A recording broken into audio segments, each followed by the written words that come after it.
TRS కి funding అంటే అర్థం ఏంటి? ఇవన్నీ బాండ్లు అందరూ తీసుకున్నట్టే కదా. అప్పుడు తిలా పాపం తలా పిడికాడు. అందరి ఉద్దేశం కూడా ఇక్కడ ఇదే.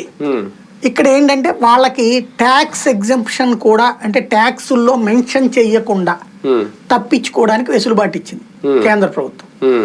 దాని వలన ఇప్పుడు ఆగిపోయింది. వాళ్ళకి ట్యాక్స్ ఎగ్జంప్షన్ ఇవ్వకుండా ఆ డబ్బులకు కూడా ట్యాక్స్ కట్టాలని ఉంటే ప్లస్ డిస్క్లోజ్ అన్నటువంటిది దానికి సంబంధించి ఇప్పుడు ఏంటంటే ఫర్ ఎగ్జాంపుల్ బీజేపీకి ప్రభుత్వంలో ఉన్న దానికి ఇచ్చాడు, వాడు ఒక తెలంగాణ వాడు అయి ఉంటాడు అనుకోండి కంపెనీ, అప్పుడు కాంగ్రెస్ ప్రెషర్ చేస్తుందిగా, ఏంది నువ్వు అక్కడ ఇచ్చావు మాకెందుకు ఇవ్వలేదని. లేదు బీజేపీకి 100 కోట్లు ఇచ్చాడు అనుకోండి, వీడికి 10 కోట్లు ఇచ్చాడు అనుకోండి, ఆడికి 100 ఇచ్చావు నువ్వు 10 కోట్లు ఇస్తావు, అసలు నీ కంపెనీ ఇక్కడే నడుస్తుంటే నువ్వు వాడికి 100 ఇవ్వడం ఏంటని చెప్పి వీడు రేపు పొద్దున్న రచ్చ చేస్తాడు కదా. అక్కడ ఫ్రెండ్లీ బిజినెస్ పోతుంది. కరెక్టే, కానీ ఇటువంటి ఇలా విరాళాలు ఇవ్వడం క్విడ్ ప్రో కోకు దారి తీస్తుంది అని కూడా కోర్టు చేసిన వ్యాఖ్య. సహజంగా వాళ్ళు అనడంలో తప్పు లేదు.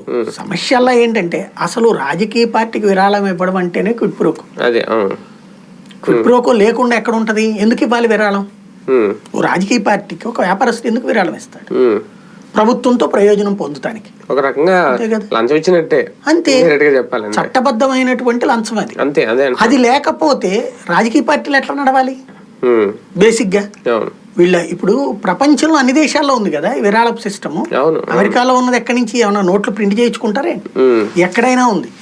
కాకపోతే ఏంటంటే ఇక్కడ ఇప్పుడు మంచితనము లేకపోతే ప్రజాస్వామ్య విలువలు ఇవన్నీ ఉపన్యాసాలు ఇస్తాం కాబట్టి దాంట్లో భాగంగా ఇక్కడ ఇవాళ ప్రభుత్వాలకి విరాళాలు, రాజకీయ పార్టీలు విరాళాలతోనే బ్రతుకుతాయి. ఏ రాజకీయ పార్టీ అయినా ఎక్కడి నుంచి వస్తాయి?